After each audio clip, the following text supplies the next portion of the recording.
La historia de los smartphones está llena de innovaciones brillantes y fracasos catastróficos. Algunos dispositivos prometieron transformar la comunicación pero acabaron siendo errores caros que arruinaron reputaciones. Hoy repasamos los 15 peores smartphones jamás fabricados, verdaderos ejemplos de cómo la ambición tecnológica puede convertirse en una pesadilla para fabricantes y usuarios. Si te apasionan las historias retro de tecnología, dale like y suscríbete a Época Retro para más curiosidades del pasado. BlackBerry Storm 2008.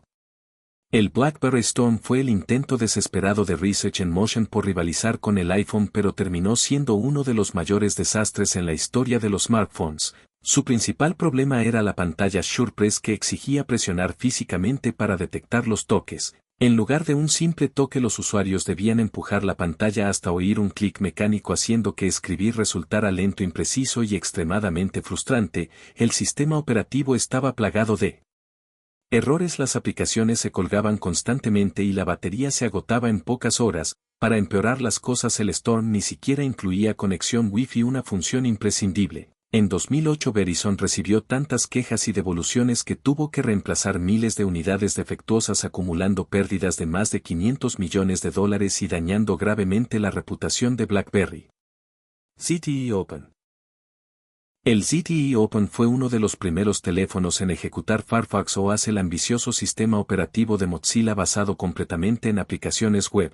Sin embargo, la idea fracasó por limitaciones técnicas evidentes. Con solo 256 MB de RAM y un procesador de 1 GHz, el rendimiento era desastroso. Abrir una app tomaba una eternidad y la navegación web resultaba insoportable. Además, muchas funciones dejaban de funcionar sin conexión a Internet. La tienda de aplicaciones era casi vacía frente a Android o iOS, ofreciendo pocas opciones útiles. La calidad del hardware tampoco ayudaba. La pantalla TFT tenía colores apagados, la cámara producía imágenes borrosas y la batería apenas duraba un día. Finalmente Mozilla abandonó el proyecto en 2016, dejando a los usuarios con teléfonos lentos, obsoletos y un recordatorio de que no toda innovación tecnológica está destinada al éxito. Asus Garmin Phone A10 2010.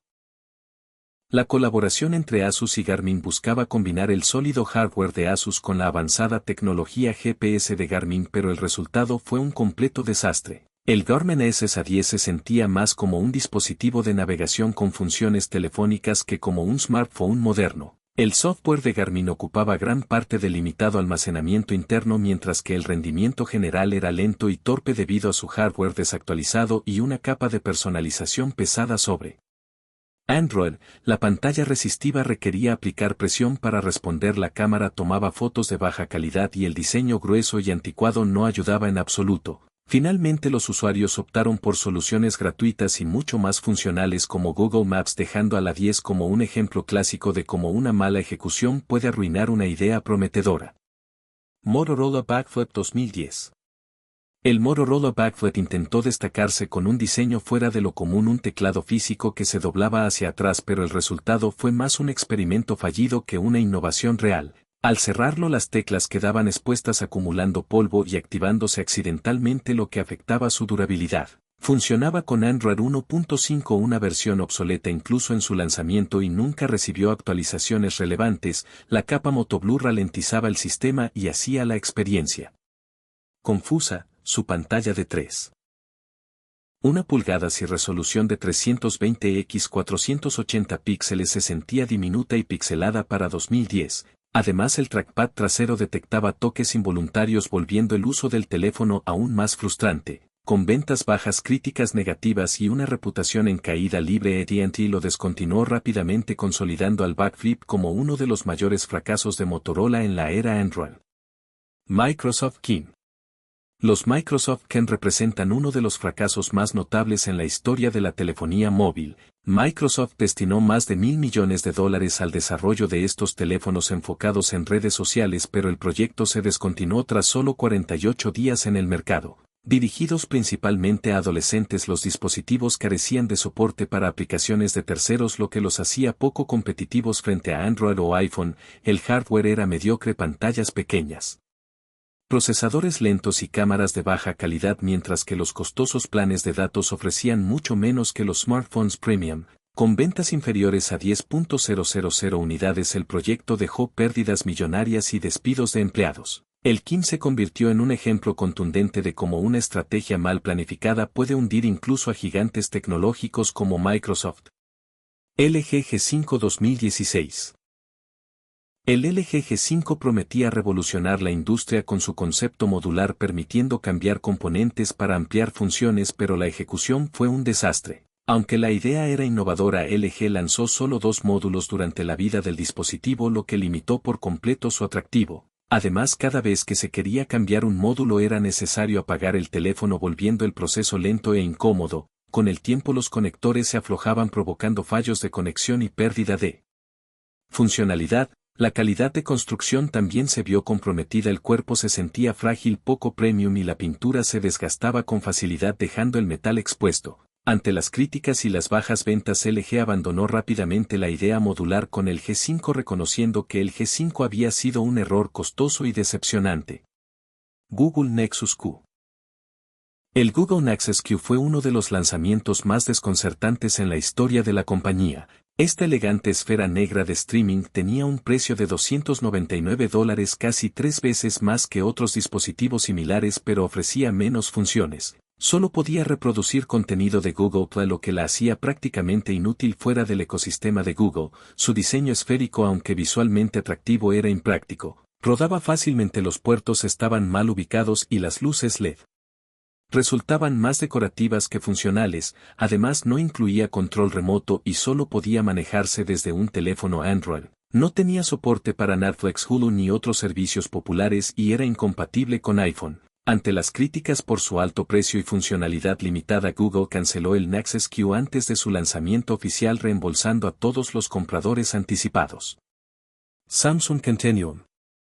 El Samsung Continuum fue un experimento extraño que buscaba solucionar un problema que casi nadie tenía: la necesidad de una segunda pantalla en un smartphone. Contaba con una pantalla principal de 3.4 pulgadas y una pantalla ticker de 1.8 pulgadas en la parte inferior, destinada a mostrar noticias, clima y notificaciones sin interrumpir la pantalla principal. En teoría esto sonaba innovador y útil, pero en la práctica resultó ser más una distracción que un beneficio real. La información constante en la pantalla inferior abrumaba al usuario y drenaba la batería rápidamente. Además, el software estaba mal optimizado para este diseño de doble pantalla. Muchas aplicaciones no sabían cómo interactuar con la segunda pantalla, generando experiencias inconsistentes. El hardware mediocre, incluso para 2010, no podía manejar ambas pantallas correctamente, causando lentitud, retrasos frecuentes y frustración en los usuarios. Freedom Phone 2021.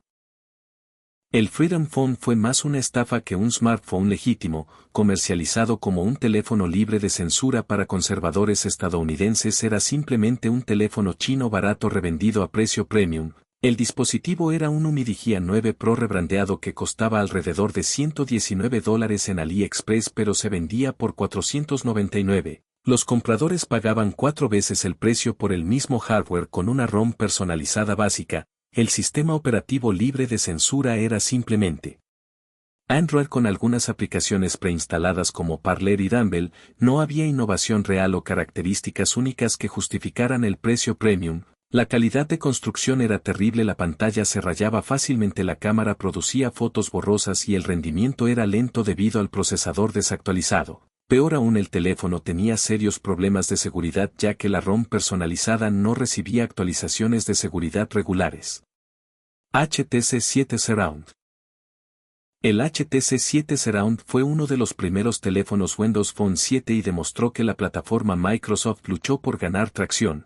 Este dispositivo tenía un altavoz deslizable que prometía mejor audio, pero entregaba una experiencia mediocre en general. El altavoz deslizable era la característica principal del teléfono, pero era más truco que funcionalidad útil. El audio era apenas mejor que altavoces integrados estándar y el mecanismo deslizable se sentía frágil y propenso a romperse. Windows Phone 7 era una plataforma nueva con serias limitaciones, carecía de aplicaciones básicas, no tenía multitasking real y muchas características que los usuarios esperaban de smartphone modernos simplemente no existían. La falta de aplicaciones era el problema más grande. La Windows Phone Store tenía muy pocas aplicaciones comparada con Android Market o App Store de Apple. Samsung Galaxy Fold. El Samsung Galaxy Fold original fue un desastre de relaciones públicas que casi mata el concepto de teléfonos plegables. Antes de que comenzara, Samsung envió unidades de revisión a periodistas quienes rompieron múltiples dispositivos en días. El problema principal era la pantalla plegable frágil. Muchos revisores removieron lo que parecía un protector de pantalla pero era en realidad parte integral de la pantalla destruyendo el dispositivo. Otros reportaron que la pantalla se rompía espontáneamente después de uso normal. La bisagra acumulaba polvo y suciedad causando que partículas se metieran debajo de la pantalla y crearan protuberancias permanentes. El mecanismo de plegado se sentía frágil y propenso a fallas. Samsung tuvo que retrasar el lanzamiento, rediseñar el dispositivo y enfrentar semanas de cobertura mediática negativa. El precio de $1980 era exorbitante para un dispositivo que se rompía fácilmente. iPhone 5C 8 GB. Apple cometió un error raro pero significativo con el iPhone 5C de 8 GB. Aunque el iPhone 5C regular era un dispositivo decente, la versión de 8 GB era prácticamente inutilizable debido a limitaciones severas de almacenamiento. Con iOS y aplicaciones preinstaladas ocupando más de 5 GB, los usuarios tenían menos de 3 GB disponibles para sus propias aplicaciones, fotos y música. Esto era insuficiente incluso para uso básico. En 2014 los usuarios no podían instalar aplicaciones grandes, tomar muchas fotos o descargar música sin quedarse sin espacio constantemente. El teléfono mostraba advertencias de almacenamiento lleno regularmente, interrumpiendo la experiencia del usuario. Apple comercializó el 5C de 8 GB como una opción más asequible, pero era más una trampa para consumidores que un producto útil. Los usuarios que lo compraron rápidamente se frustraron con las limitaciones de almacenamiento. HTC Thunderbolt 2011. El HTC Thunderbolt fue uno de los primeros teléfonos 4G LTE en Estados Unidos, pero su implementación temprana de la tecnología resultó en un dispositivo prácticamente inutilizable debido a problemas severos de batería. La conectividad 4G LTE drenaba la batería tan rápidamente que el teléfono duraba apenas 2 a 3 horas con uso normal. Los usuarios tenían que cargar el dispositivo múltiples veces al día, haciendo que fuera impráctico para uso diario. Verizon y HTC prometieron actualizaciones de software para mejorar la duración de la batería, pero las mejoras fueron mínimas. Muchos usuarios recurrieron a desactivar 4G LTE, derrotando el propósito principal del teléfono. El hardware era decente para 2011, pero los problemas de software plagaron el dispositivo. Las actualizaciones llegaban tarde o nunca y muchos bugs nunca fueron corregidos. Palm Pre 2009. El Palm Pre tenía todo para ser el iPhone killer que la industria esperaba. Tenía un sistema operativo innovador, multitasking real y características que iOS no tenía. Sin embargo, una serie de decisiones pobres lo convirtieron en un fracaso épico. WebOS era genuinamente innovador con su interfaz de tarjetas para multitasking y sincronización en la nube. Muchas de sus características eventualmente fueron adoptadas por iOS y Android. El hardware inicial era decente aunque no excepcional. El problema principal fue la ejecución. Palm tenía recursos limitados y no pudo competir con el marketing masivo de Apple o la adopción rápida de Android. La App Store de Palm era prácticamente vacía comparada con sus competidores. La calidad de construcción era cuestionable, el mecanismo deslizable se aflojaba con el uso, la pantalla se rayaba fácilmente y la batería duraba poco. Amazon Fire Phone. El Amazon Fire Phone fue el intento de Amazon de entrar al mercado de smartphones y se convirtió en uno de los fracasos más costosos en la historia de la empresa. Jeff Bezos apostó fuerte en características gimmick que nadie quería. La característica principal era Dynamic Perspective, que usaba 4 cámaras frontales para crear efectos 3D en la interfaz. Era más molesto que útil, causando mareos en algunos usuarios y drenando la batería rápidamente. El teléfono ejecutaba Fire OS, una versión heavily modificada de Android que no tenía acceso a Google Play Store. Los usuarios estaban limitados a la Amazon App Store, que tenía una fracción de las aplicaciones disponibles en otras plataformas. Amazon integró agresivamente sus servicios en el teléfono. El botón Fire Free podía identificar productos para comprar en Amazon, pero se sentía más como publicidad que funcionalidad útil. Las ventas fueron desastrosas. Amazon tuvo que reducir el precio de $199 a solo 0.99 centavos en cuestión de meses. Estos 15 smartphones representan algunos de los fracasos más épicos en la historia de la tecnología móvil. Aunque costaron millones y dañaron reputaciones, también ayudaron a definir los estándares que hoy esperamos en nuestros teléfonos. Si disfrutas conocer estas historias tecnológicas que marcaron una era, suscríbete a Época Retro y descubre más curiosidades del mundo móvil. Nos vemos en el próximo video.